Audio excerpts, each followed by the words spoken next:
10 minutes. That's how long it took after the judge finalized our divorce for my mother-in-law to whisk my ex-husband's mistress off to buy a $1.5 million condo on Park Avenue. As my ex-husband, Jackson, swiped his credit card to pay, the salesman's polite smile faltered. "I'm sorry, sir," he said, his voice barely a whisper.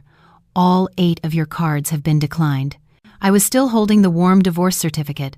The paper smelled of fresh ink from the printer, but my heart felt as cold as a morgue slab, a chill that had settled deep in my bones after years of a slow-burning fever.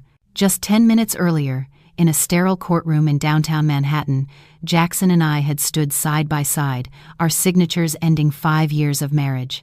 Now, 10 minutes later, I was standing on the courthouse steps. The midday New York sun glinted off the chrome of passing yellow cabs, so bright it made my eyes ache. Jackson stood beside me, his head bowed, unable to meet my gaze. It was strange, but I didn't cry. Maybe it was because I'd already shed all my tears during the marriage, silent sobs into my pillow on the countless nights he never came home.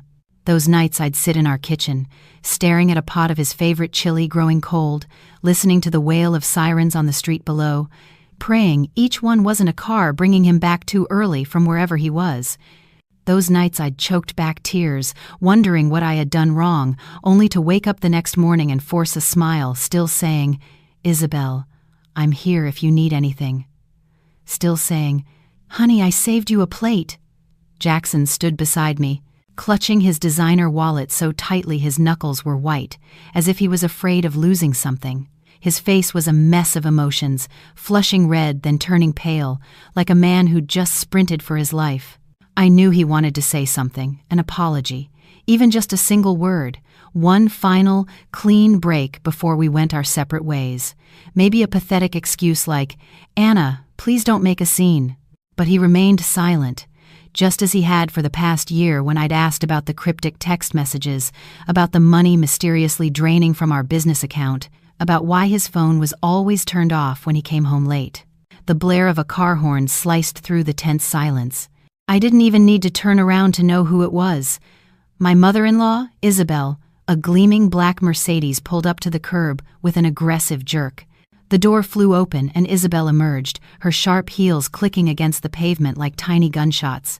She wore a silk blouse and a thick gold chain that screamed new money.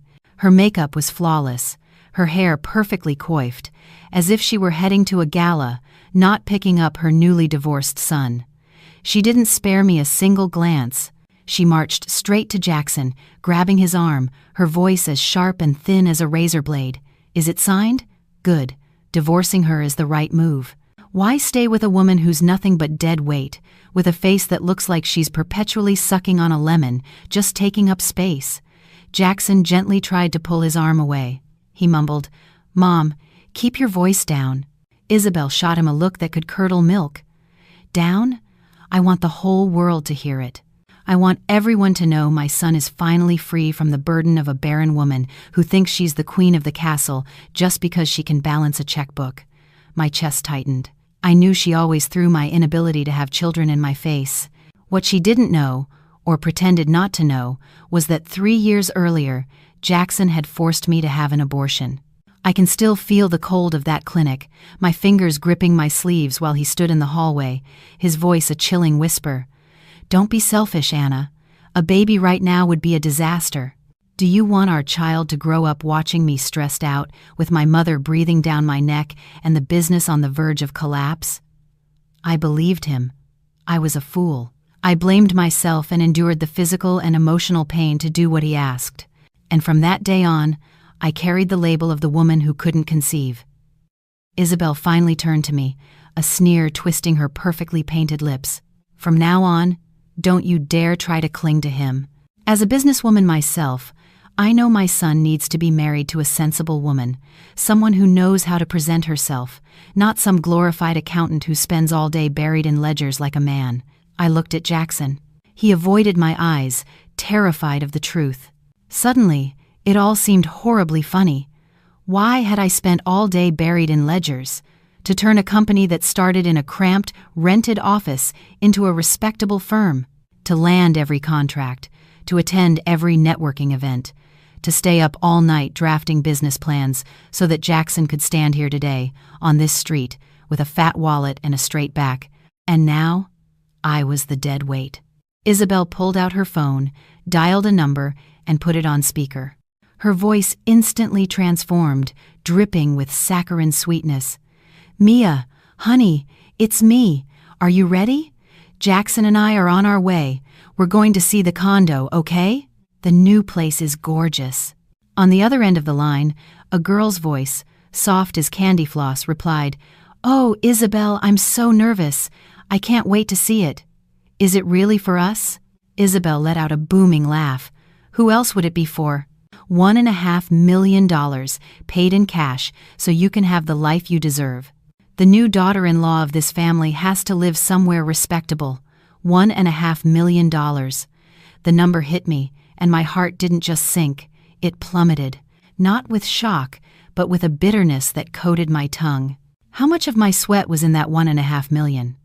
How much of the money from the company I co-owned, whose incorporation papers I'd signed, whose loans I'd personally guaranteed?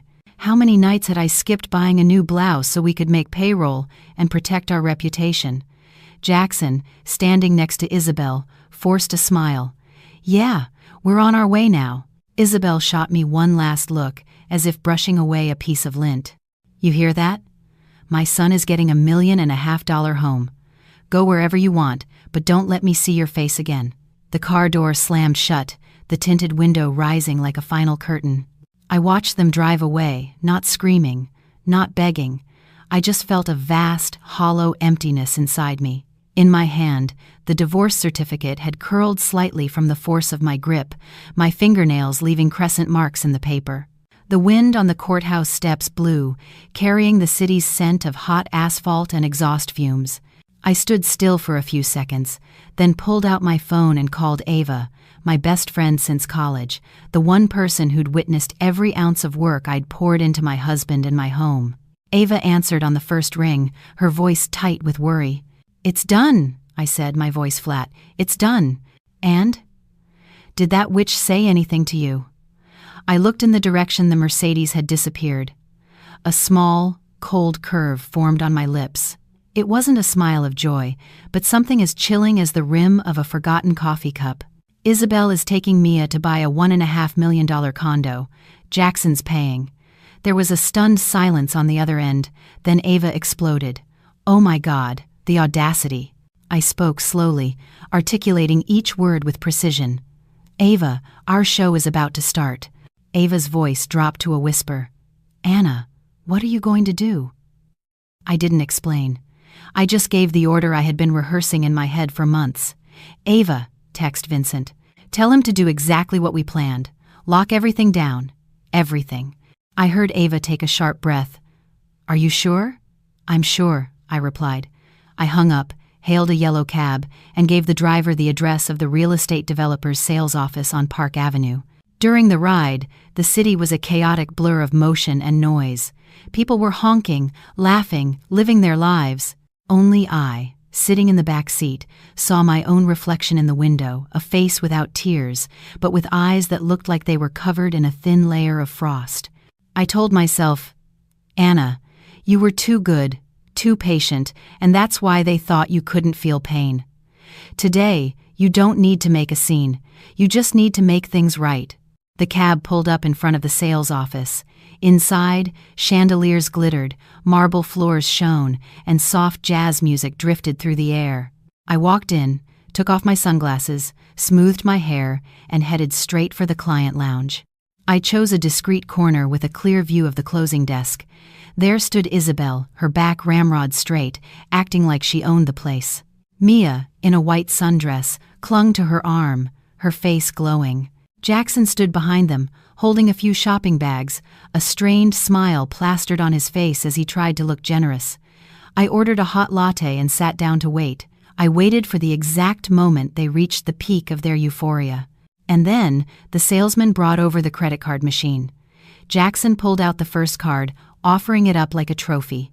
I put down my cup, resting my palm flat on the cool tabletop, feeling the steady, rhythmic beat of my own heart. I knew that in just a few minutes, all that arrogance would shatter on the floor like a champagne flute dropped from a great height. I sat quietly in my corner, my hands resting on the cool, unyielding surface of the marble table. The latte in front of me was still steaming, its familiar aroma the same one I used to brew every morning back when I was still Jackson's wife, back when I still believed that if I just tried hard enough, our fractured family could find some semblance of peace. Now, that comforting scent only served as a reminder of how foolish I'd been. Across the room, Isabel stood before the sales contract, her voice booming, easily drowning out the soft jazz playing in the background. She pointed a manicured finger at the largest penthouse model in the center of the display. "This one," she declared to the salesman as if giving a royal decree. "The best one. Draw up the papers now. I'm buying it for my new daughter-in-law." Money is no object. Mia stood beside her, clinging to her arm. Her carefully made-up face was radiant with a victory she made no effort to hide. She tilted her head to look at Jackson, her voice so sweet it was sickening. "Honey, hurry up. I want to see the model unit already. I just adore the balcony overlooking the park. We can have our morning coffee out there." Jackson smiled. It was the same smile that had once melted my heart, the one that now just looked cheap and rehearsed. He set the shopping bags on the floor and pulled out his wallet with the decisive flourish of a man at the peak of his success. "Don't you worry. You sign. I'll pay for it all right now. One transaction." The salesman nodded eagerly and slid the credit card machine toward him. I watched Jackson's hand as he held the black Amex card. It trembled, just slightly, but I noticed. I had lived with him for 5 years. I had seen that same hand tremble the first time he signed a major contract, the first time we applied for a business loan, the first time the company was so tight on cash we couldn't make payroll. The only difference was, back then, the person sitting beside him, steadying his nerves, was me. Isabel crossed her arms, scanned the room, and said deliberately loudly, "A $1.5 million condo, paid for with a single swipe. My son has been in business for years. He's not short on cash." Mia giggled, her eyes flicking in my direction. She saw me. I know she did. But she pretended I wasn't there, as if I were just some stranger who had wandered into the wrong place at the wrong time. The credit card machine beeped. The salesman glanced at the screen, and his practiced smile froze. He typed something again, then said politely, "Sir, may I try the card again? The system is showing the transaction couldn't be completed." Jackson looked momentarily flustered, then forced a laugh. "Must be a glitch with your machine. Try it again." The salesman obliged. The second time, the beep was sharper, more final. Red text flashed on the screen. He leaned in slightly. "I'm sorry, sir. Your card is being declined." The atmosphere around the closing desk suddenly grew tense. A few other clients nearby glanced over with mild curiosity. Isabel's brow furrowed, her voice sharpening. "Declined? What kind of garbage machine is this? Get another one." Jackson swallowed hard, pulling another card from his wallet and handing it over quickly, as if speed could prove the previous failure was a fluke. "Try this one." I took a slow sip of my latte. The bitter taste spread across my tongue. I could feel the steady beat of my heart, not racing, not out of control. It was real. I had waited for this moment for so long, and yet, now that it was here, I was terrifyingly calm. The third attempt, and then the fourth. Each time, the machine emitted a short, cold beep. The salesman was starting to sweat. His voice dropped lower, but it was still loud enough for everyone to hear. "I'm very sorry, sir. The system is reporting that all of these cards are currently frozen." "Frozen?" Isabel screeched, taking a step forward. "Frozen from what? My son has more than enough money." Jackson's face went white. He quickly pulled out his phone, furtively glancing at the screen. I saw the notification flash, just for an instant, a message from the bank about a court-ordered hold on his accounts.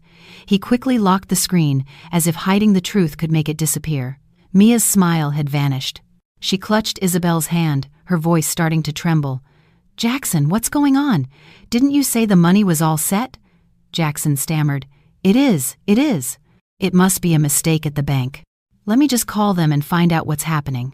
Isabel turned on the salesman, her voice a piercing shriek. "Get your manager out here. I am buying a home, not begging for change. I don't need this kind of hassle." The salesman scurried off to find his manager. Around us, people had started whispering. I caught fragments of their conversations. "Wow, thought they were big shots buying a multi-million-dollar place, and they can't even pay. Something's not right here." I placed my coffee cup down and stood up, my heels making a distinct, sharp click with each step on the marble floor. I wasn't rushing. I walked slowly, deliberately, as if I were strolling through my own living room. Jackson looked up and saw me. His eyes widened in sheer terror, as if he'd seen a ghost. "Anna? What are you doing here?" Isabel whipped around, her eyes raking over me with that familiar, contemptuous glare. "Did you follow us here? Can't you leave us alone even after the divorce?" I stopped directly in front of the desk. My voice was quiet, even. "I just came to watch my former mother-in-law buy a new condo for her new daughter-in-law." Mia bit her lip, shrinking behind Isabel. Her earlier arrogance was gone, replaced by a doe-eyed panic. I looked at her and almost laughed. This woman, for a married man and a few empty promises, had truly believed she had the world in her hands. The manager appeared, bowing slightly, his voice polite but firm. "Ma'am, sir, our bank has just confirmed that all cards registered to Mr. Jackson are currently under a court-ordered asset freeze.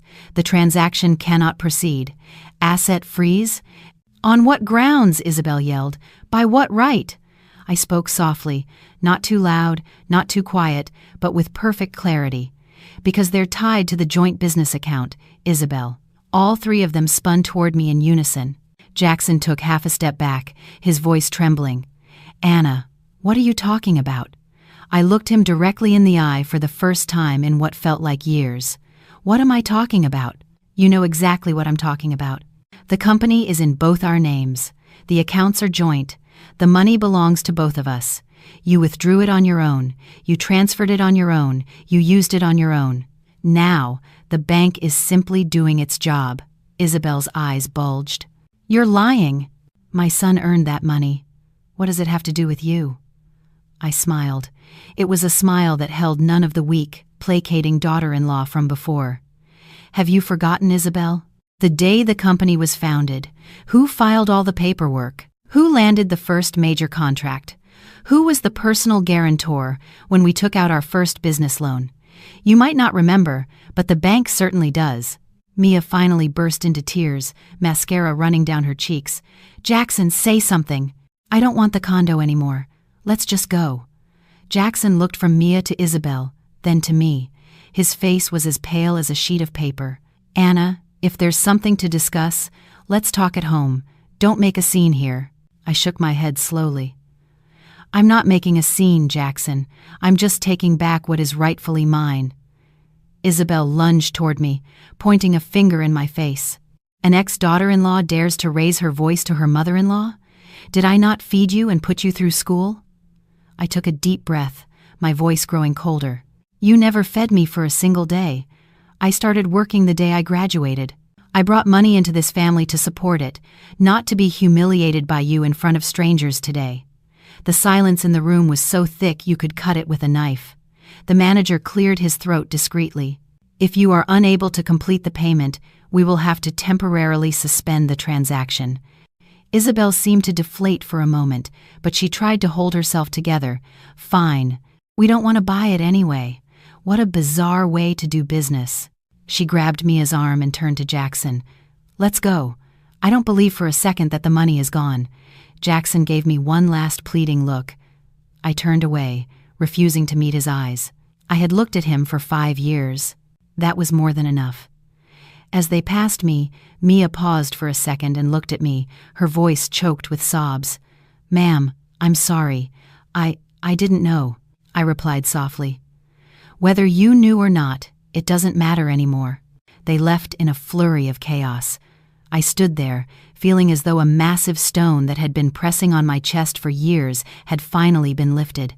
My phone vibrated. It was a text from Ava. "It's done. Vincent says everything is locked down according to procedure." I typed back, "Thank you." I walked back to my table and finished the now cold latte. The bitter taste wasn't so overwhelming anymore. It was fading, just like the memories I was finally learning to let go of.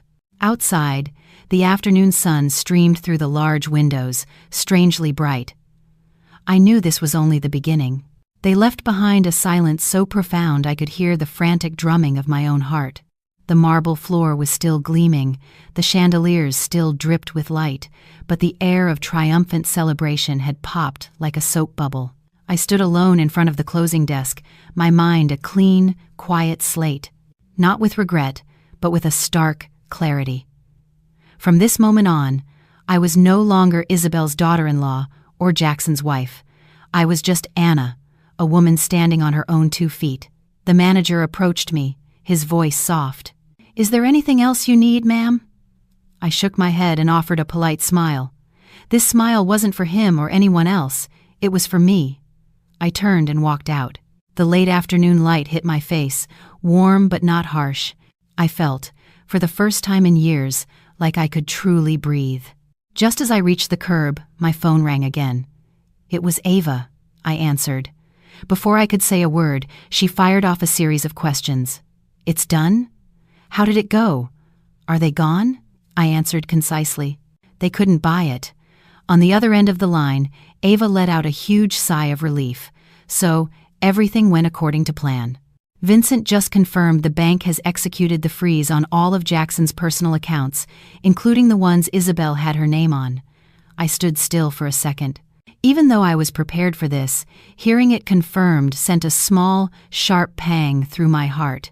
After all, these were the people I once called husband and mother. But the feeling was fleeting, gone as quickly as it came. I understood that if I had shown any weakness today, the one backed into a corner would have been me. "And the company?" I asked. "The lawyer says the official notice goes out tomorrow. Since it's a joint account with clear evidence of irregular and massive withdrawals, the bank is fully cooperating." Vincent said, "Jackson is going to have a very hard time explaining this away," Ava replied. I hung up, stood for another moment, and then hailed a cab to go home. On the ride, watching the relentless flow of city traffic, I thought about my 5 years of marriage. It wasn't all tears. There were nights we sat and had dinner together, talking about work, dreaming about the future. But it was my own tolerance, my endless patience, that had allowed Jackson to believe he had no boundaries. I was so forgiving that I forgot to have limits for myself. When I got home, before I could even take off my shoes, my phone rang again. This time, it was Jackson's number. I stared at the screen for a long moment before answering. "Anna." His voice was hoarse, a world away from the confident man at the courthouse that morning. "Are you home?" "Yes," I replied calmly. "Can we please meet and talk? My mother and I, we're in a terrible state," Jackson said quickly, as if afraid I'd hang up. I remained silent. I could picture it perfectly. Isabel screaming, Mia sobbing, and Jackson scrambling, calling everyone he knew for help. The image didn't bring me satisfaction, only a profound sense of exhaustion. "If you have something to say it over the phone," I said. Jackson hesitated. "Anna, I know I was wrong, but we were husband and wife. What you've done, my mother won't be able to handle it." A small, humorless smile touched my lips, one that no one could see. "Jackson, when your mother was insulting me on the courthouse steps, did you stop to think if I could handle it?" Jackson was speechless. I continued slowly. "When you were draining money from our company, when you were hiding the fact that you were buying a condo for Mia, did you ever stop to think that was our shared money from our marriage? I was just borrowing it. I was going to pay it back," Jackson said weakly. "Borrowing it without asking the co-owner?" I retorted. "You've been in business for years. You know that's not just unethical, Jackson. It's illegal." He sighed, his voice trembling. "Anna, I am begging you. Can't you just be a little flexible? I'll sign anything, a promissory note, whatever it takes to pay it back." I looked at the wall opposite me, where our wedding portrait used to hang. I'd taken it down months ago, but the nail was still there, a tiny, dark hole. I reached out and touched it, a cold spot on the plaster. "Jackson," I said, "if I hadn't gone this far today, I would have lost everything. I'm not getting revenge on you. I'm protecting myself." He gasped. "So you're just going to corner me? Ruin me?" You cornered yourself a long time ago, I replied, and I hung up the phone.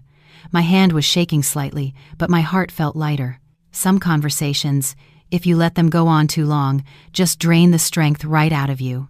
I refused to be drawn back into that vortex. That evening, I went to Ava's apartment.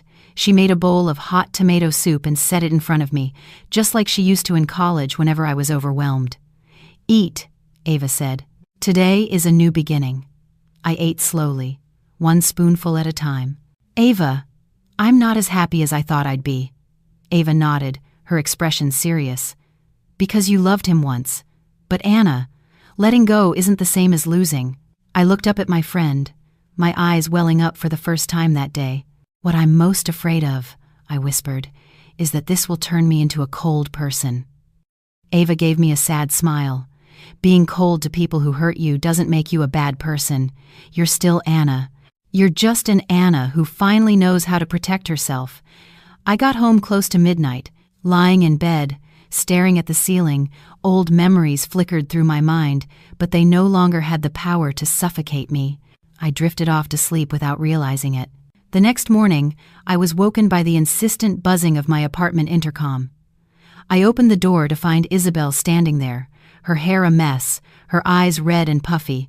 The arrogance of yesterday was completely gone. Anna, she called out, her voice raspy. Let me come in and talk. I stood my ground, blocking the doorway.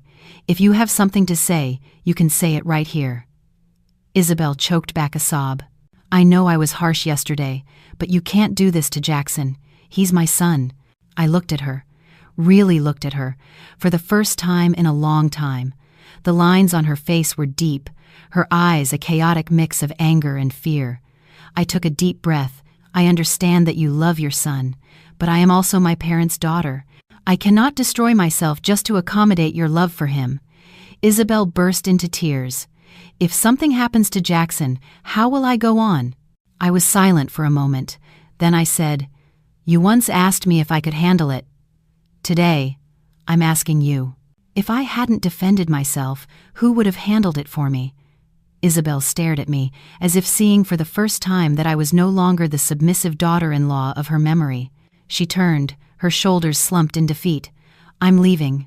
I closed the door, leaned against it, and let out a long sigh. I didn't feel like I had won.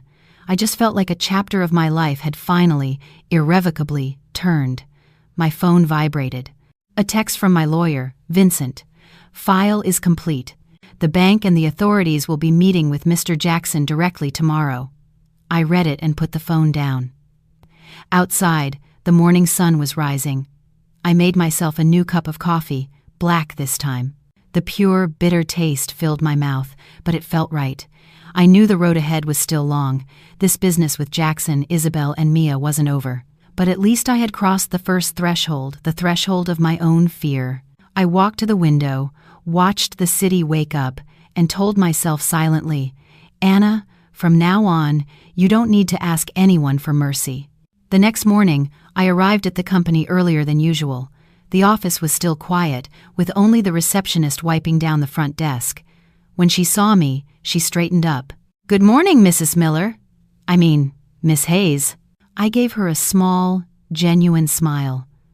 This smile wasn't forced, like the ones I'd worn for months to hide the cracks in my foundation. I walked into my office, closed the door, and sat down. On my desk was the same stack of files I'd grown accustomed to over the years. Contracts I had stayed up all night proofreading, business plans I had mapped out with Jackson back when we both believed that just sticking together was enough. I ran my hand over the thickest file, a faint ache in my chest. But this time, the pain didn't spread. It was just an old scar, a reminder of the price I had paid for my trust. My office phone rang. It was Vincent. I picked up. Miss Hayes, the bank has sent over the official statement. They are requesting a meeting with you and Mr. Jackson this afternoon. A lawyer from our firm will accompany you. Okay, I replied. Thank you for letting me know. I hung up, leaned back in my chair, and closed my eyes for a moment. I wasn't afraid of the meeting. I was just tired. It was the weariness of someone who had been holding their breath for far too long. But I also knew that to truly close a chapter, you have to read the very last page. "Around noon," Jackson called. I stared at his name on the screen for a beat before answering. "Anna, are you coming to the bank this afternoon?" His voice was much flatter than usual, stripped of its usual charm. "I'll be there," I said. "My lawyer will be there as well." On the other end of the line, Jackson was silent for a few seconds before he replied, "I know." The meeting was held in a private conference room at the bank. The bank's representative, my lawyer, Jackson, and I sat across from each other at a long, polished table. Jackson was visibly thinner. He had dark circles under his eyes, and his expensive suit wasn't perfectly pressed. He didn't look at me, keeping his gaze fixed on the table in front of him. When the bank representative began the presentation, detailing the irregular transactions, each figure flashed up on a large screen.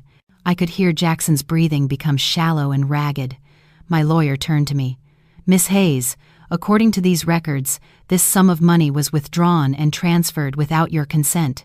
Do you have a formal request?" I looked at Jackson. His head was still bowed. I spoke slowly and clearly. "I am requesting the full restitution of the amount that corresponds to my legal share, in accordance with the law." Jackson's head snapped up, his eyes red-rimmed. "Anna," I didn't look back at him. I addressed the bank representative. "I don't wish to prolong this. Please proceed according to protocol." The meeting ended after more than 2 hours. As we all stood up, Jackson followed me out into the hallway. The corridor was empty, the white fluorescent lighting cold and unforgiving. "Anna, I'm begging you," Jackson said, his voice almost a whisper. "Give me some time. I'll pay it all back." I stopped and turned to face him. "Jackson, I've already given you more than enough time." "I know, but I have nothing left right now." I let out a soft sigh, as if releasing something I'd been holding in for years. "You still have your mother. You have your health. I, on the other hand, lost all of my trust. We all have to pay the price for our choices." I walked away first, without a single look back. This time, I knew for sure I wouldn't regret it. That evening, I went to my parents' house. The small house in Queens was exactly as I remembered it, the smell of dinner cooking, the familiar hum of the old air conditioner. My mother's face lit up when she saw me. "Why are you home so early today?" I hugged her, and the familiar warmth made my eyes sting with tears. I just missed home. My father came out of his study, looked at me for a moment, and asked, "Is everything okay, sweetie?" I nodded. "I'm taking the steps I need to." Dinner was peaceful. My mother served me a piece of her roasted chicken. My father asked a few general questions about work. No one mentioned Jackson or Isabel. That silence wasn't heavy. It was a form of respect. I realized that some families show their love not by forcing you to relive your pain, but by giving you the quiet space to heal. Late that night, as I was getting ready to leave, my mother took my hand. "Anna, whatever you do, don't let your heart turn to stone. I don't need you to win against anyone. I just need you to live in peace." I nodded. "I know, Mom." Just as I got home, I received a text from Mia. I was a little surprised. The message was short. "Miss Hayes, I would like to talk to you. I'm sorry for disrupting your life." I stared at the screen for a long time. Part of me wanted to ignore it, but then I typed back, "Tomorrow, the coffee shop near your office, 10 a.m. The next day, Mia was already there when I arrived. She wasn't wearing the heavy makeup from before. She had on a simple dress, and her face was drawn and pale. When she saw me, she stood up and bowed her head slightly. "Good morning, ma'am." I sat down and gave a small nod. Mia wrung her hands. "Ma'am, I didn't know things would turn out like this. I thought Jackson was single. By the time I found out about you, it was too late." I looked at her, my voice calm. "It was too late. But you're not innocent." Mia burst into tears, the sobs coming uncontrollably. "I know. And now that Jackson has no money, his mother blames me for everything. I'm so scared." I listened quietly. Not out of pity, but because I wanted to understand. After a moment, I said, "You're young. If you have any self-respect left, get out of their lives. Don't become the excuse for someone else's tragedy." Mia nodded, her voice choked. "I'm leaving. I wanted to apologize to you." I stood up. "I accept your apology. But remember, Saying sorry doesn't erase the consequences. When I walked out of the coffee shop, I felt lighter. Not because I had forgiven everything, but because I was no longer letting toxic relationships define me. That afternoon, Ava called. "Anna, Isabel is looking for you everywhere." I gave a weary smile. "Let her look. I heard she's trying to sell her house to help Jackson." I was silent. The image of Isabel, her face arrogant and proud that day, flashed in my mind. I didn't feel happy or sad. It was her choice. That night, I sat alone in my quiet apartment. I opened my laptop and started drafting a new business plan. Jackson's name was no longer on the cover page. It was just me, and a series of clear, coherent strategies.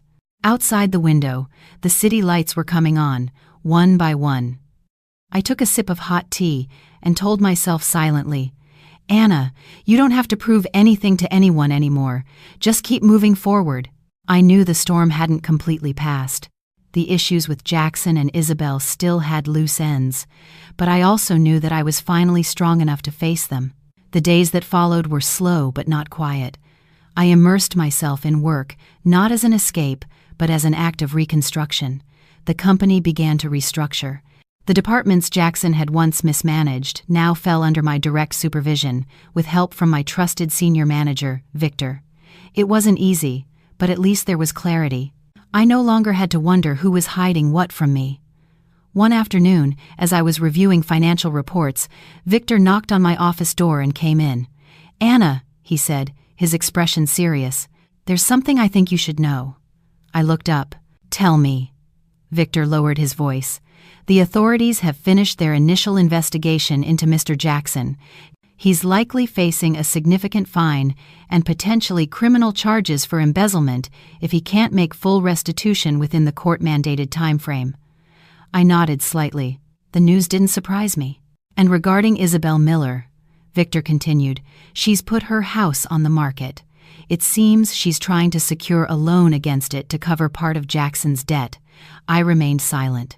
The image of Isabel standing defiantly at my door that day flashed in my mind, her face a mask of fear beneath the rage.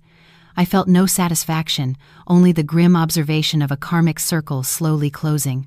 That night, I received a call from my father, "Anna, I heard through some old business contacts that things are pretty chaotic over at your ex-husband's."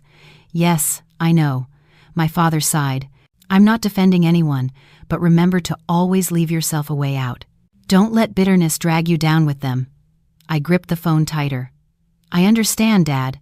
I'm not bitter anymore. I'm just not going back." I hung up and sat by the window for a long time. The city at night was a symphony of distant sirens and headlights, but inside me, there was a profound silence. I realized that forgiveness didn't mean reverting to the person I was before. It meant refusing to let the past continue to dictate my present. A week later, a man I vaguely recognized was waiting in the reception area. It was Jackson's uncle, Lou. He was a quiet, dignified man who I'd only met a few times at holiday dinners. He always remained neutral when Isabel's voice rose in criticism. I had him shown into the small conference room. "Anna," he said, his voice weary as he stood up. "Hello, Uncle Lou." The title felt strangely natural, as if the chasm between our families had never opened. He sighed, lacing his hands together. "I haven't come here to blame you for anything. I see the situation for what it is." I waited for him to continue. "Jackson is in a complete mess," he said gravely. "Isabel has made herself sick with stress. Her blood pressure is through the roof." My heart gave a small, involuntary squeeze. It wasn't joy or alarm, just a deeply human reaction. "I'm telling you this only so you know the full picture." Uncle Lou looked at me directly. "I'm not here to ask you to drop the charges or go easy on him. I just want to ask, if it's within the legal possibilities, that you would agree to a structured payment plan for the remainder of the debt. He can't pay it all at once." I took a deep breath. I had anticipated this. "Uncle Lou, this is no longer a personal matter. I'm not trying to make things difficult, but I can't operate outside the legal framework." He nodded. "I understand that. I just worry he won't be able to handle the pressure." I looked out the window, then back at him. Uncle, if I hadn't stood up for myself that day, the one who wouldn't have been able to handle it would have been me. I handled it for a very long time. Uncle Lou was quiet for a long moment. Finally, he stood. I don't blame you. I just hope you can keep peace in your own heart. I will. I walked him to the door, my own heart heavy but not conflicted. A few days later, Isabel was waiting for me outside the office building as I left for the day. She didn't come to my home this time. She just stood there, by the revolving doors. She had lost a lot of weight. Her chic blonde hair now showed visible gray roots. "Anna," she called out, her voice tired. I walked over. "What do you need, Isabel?" She bowed her head, a gesture so uncharacteristic it stunned me. "I want to apologize." I stood perfectly still, not helping her up, not moving away. "I used to look down on you," she continued, her voice trembling. "I thought you were just some quiet, easily intimidated girl. It wasn't until everything fell apart that I realized you were the one holding it all together." Her words landed heavily in the space between us. "Why are you telling me this now?" Isabel looked up, her eyes red and raw. "I'm not asking you to forgive Jackson. I'm just hoping you won't hold a grudge against me." I was silent for a long time. Then I said, "I don't hold a grudge, but I can't ever be your daughter-in-law again." She nodded, tears finally rolling down her cheeks. "I understand. It was all my fault." We stood there, amidst the evening rush of people, without another word. Finally, Isabel turned and walked away, her back stooped with a defeat that seemed absolute. I watched her go, no anger left in my heart, only a deep sadness for a family that had, with its own hands, destroyed the good things it had. The following month, everything at work clicked into place. We landed our first major contract since the crisis. It was a huge win, a sign that we were truly back. Victor beamed. "Anna, we're finally back to normal." I smiled. "Yes, because this time, we're walking on our own 2 feet." That night, I sat alone in my quiet apartment. I opened my laptop and started sketching out ideas for the company's future expansion. No longer was I just trying to keep things afloat, I was building. I realized with a sudden, breathtaking clarity that my strength hadn't been created in the fire of my divorce. It had always been there, buried under years of trying to be smaller, quieter, more agreeable. I wasn't a new person. I was just, finally, myself. The last legal tie was severed on a crisp autumn morning. The meeting to sign the final settlement agreement took place in a sterile conference room that smelled of old coffee and disinfectant. It was just Jackson, me, and our respective lawyers. There was no tension this time, no simmering rage. Jackson sat across from me, looking like a stranger in a suit that was now a size too big. When we were done signing, he laid his pen down and looked at me. "Anna, it's over." "Yes," I said. He nodded, a sad ghost of a smile on his face. "I don't expect anything. I just hope you live well." I stood up, my movements calm and deliberate. "I hope you learn to live as you should." We didn't shake hands. We didn't say another word. We simply walked out of the room and down separate hallways. As I stepped out of the building, a cool breeze hit my face. I stood on the sidewalk for a long moment, watching the city rush by. It was the first time since the divorce that I felt no connection to him, not legal, not financial, not emotional. It was a freedom so real it felt like I could taste it in the air. A few days later, Uncle Lou called. "Anna," he said, his voice gentle. "I'm just calling to let you know. Jackson is leaving New York. He's moving down south to start over." "Okay," I replied. "He asked me to tell you he's sorry, one last time." I was quiet for a moment. "Tell him the best apology is a changed life. I wish him peace." "Thank you, Anna. I hope you find the same." The call ended, and I put my phone down. I didn't feel relief or triumph. I just felt quiet. A final, definitive chapter had closed. With the past finally settled, I poured my energy into something new. I started a small, nonprofit community project, a resource hub for women navigating the financial and emotional complexities of divorce. I used my business skills to secure funding and my personal experience to shape the workshops. It wasn't about revenge, it was about reclamation. One evening, during a support group session, A young woman, her eyes filled with fear, asked me, "Does it ever stop hurting?" I looked at her, and then at the other faces in the room, and I said, "The hurt changes. It stops being a wound and becomes a map. It shows you all the places you've been and reminds you of the strength you found to leave them behind." My story, the one filled with so much noise and pain, had found its quiet end. I had a job I was proud of, a family that loved me unconditionally, and a peace I had built with my own two hands. One night, I sat by my window, looking out at the glittering tapestry of the city. I opened my journal for the last time to write about this journey. The first pages were filled with anguish. The last ones were filled with calm. I wrote a final entry. There was a time I thought losing my marriage was losing everything. I now know that what I truly found was myself. I didn't win against anyone, and I didn't lose. I simply walked away at the right time. I closed the book and put it on a shelf. Outside, a gentle wind blew. I no longer feared the silence of my apartment, nor did I rush to fill it. I knew that if someone new were to walk into my life one day, they would meet a whole person, one who didn't need saving or pity, only respect. And if they didn't, I would be just fine. I was already whole. I turned off the light and lay down, a small, genuine smile on my face. This journey was over, but my life was just beginning. Not with a thunderous victory or a satisfying revenge, but with something far more profound, a woman who finally learned to stand on her own. If you are listening to this and see a piece of yourself in this story, I hope you hear this one thing. In life, enduring pain is not a measure of your love, and sacrifice is not a guarantee of respect. There are relationships that, the harder you cling to them, the more you lose yourself. The greatest lesson I learned wasn't how to fight back against betrayal, but how to never, ever hand your entire life over to someone else's keeping.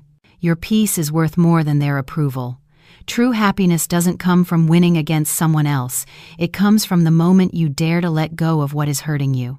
When you learn to respect yourself, life will inevitably treat you with more kindness. If this story meant something to you, if it stirred something within your own heart, I invite you to follow along for more stories like this one, stories of loss, of awakening, and of the quiet, resilient strength it takes to move forward. Thank you for listening. I wish you, no matter what storm you may be facing, the clarity to choose, the courage to let go, and the self-love to build a life you are proud of.